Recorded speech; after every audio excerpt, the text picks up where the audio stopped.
Batu berwarna hitam selalunya dikaitkan dengan sesuatu yang berbahaya. Ada yang percaya batu atau pasir hitam mempunyai tahap radioaktif yang tinggi. Betul ke? Jom follow hingga akhir video. Ini ialah pantai Batu Hitam, terletak kira-kira 10 km dari Bandar Kuantan. Di sepanjang pesisirnya terhampar batu hitam yang berkilau apabila terkena cahaya matahari. Namun, batu ini bukan hanya landscape pantai. Ia sebenarnya rekod sejarah Malaysia yang sangat berharga. Berdasarkan kajian geologi tempatan, batuan di sini dikelaskan sebagai basalt alkali. Ia terbentuk akibat aktiviti volkanik sekitar 1.6 hingga 2.6 juta tahun dahulu pada zaman Pleistosen. Ketika itu, kawasan Kuantan mengalami aliran lava daratan yang keluar melalui rekahan kerak bumi seperti yang masih boleh dilihat di Hawaii atau Iceland hari ini. Apabila lava ini menyejuk dengan cepat, ia mengeras menjadi batu basalt yang kita lihat sekarang.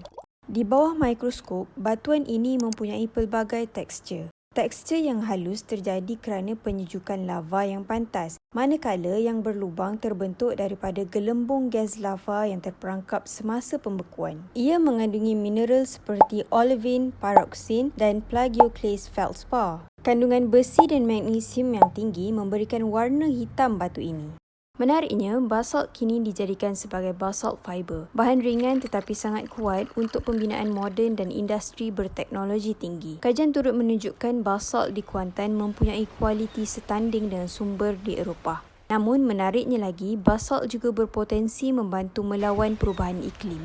Dalam keadaan tertentu, mineral dalam basalt mampu bertindak balas dengan karbon dioksida dan menukarkannya menjadi batu pepejal melalui proses yang dikenali sebagai mineralisasi karbon. Secara semula jadi, ia mengambil masa puluhan ribu tahun. Namun, dalam teknologi moden kini dipanggil Project Carbon Fix, ia mampu mempercepatkan proses mula jadi ini selama kurang 2 tahun, menjadikan gas karbon terkunci secara kekal di dalam bumi. Jadi, adakah batu hitam ini berbahaya? Pengukuran radiologi menunjukkan kadar sinaran sekitar 26 nanogray sejam. Nilai ini lebih rendah daripada purata sinaran semula jadi dunia. Maka pantai ini selamat untuk manusia. Tetapi khazanah alam ini sedang berdepan ancaman sebenar. Pantai Batu Hitam mengalami hakisan hampir 4 meter setiap tahun. Sampah plastik pula mula mencemari ekosistem kehidupan pantai. Sebagai sebuah geosite warisan geologi, ia bergantung kepada bagaimana kita menjaganya. Menarik bukan?